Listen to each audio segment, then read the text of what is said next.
Tu as déjà eu l'impression de mourir à la deuxième reprise, même si ton cardio est d'élite?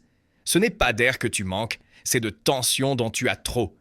Si tu ne contrôles pas tes poumons, ton propre corps te fera abandonner le combat avant ton adversaire.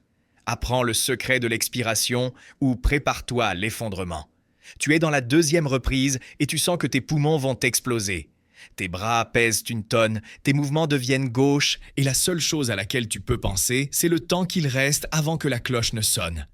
La plupart des débutants croient donc qu'ils sont à court de carburant parce qu'ils n'ont pas assez couru, mais la réalité, c'est bien plus simple et cruel.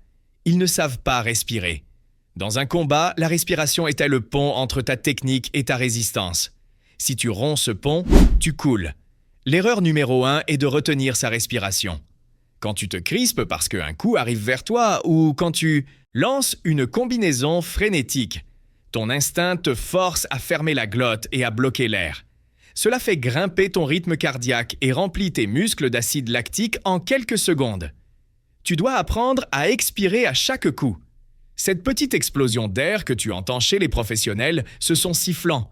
Ce n'est pas pour l'esthétique. C'est un outil pour libérer la tension et s'assurer que le cycle d'oxygène ne s'arrête pas. Si tu n'expires pas en frappant, ton corps devient raide et lent. Tu dois transformer ta respiration en rythme du combat. Quand tu es hors de la zone d'impact, utilise exclusivement la respiration nasale. Respirer par le nez maintient ton système nerveux sous contrôle et évite que tu entres dans l'état de panique produit par la respiration buccale non contrôlée. La bouche ouverte est une invitation à se faire casser la mâchoire ou à ce qu'un coup au corps te laisse sans air de façon définitive. Garde ton calme dans le chaos. Apprends à récupérer ton souffle dans les micro-instants, dans le clinch, pendant que tu circules ou même quand tu bloques.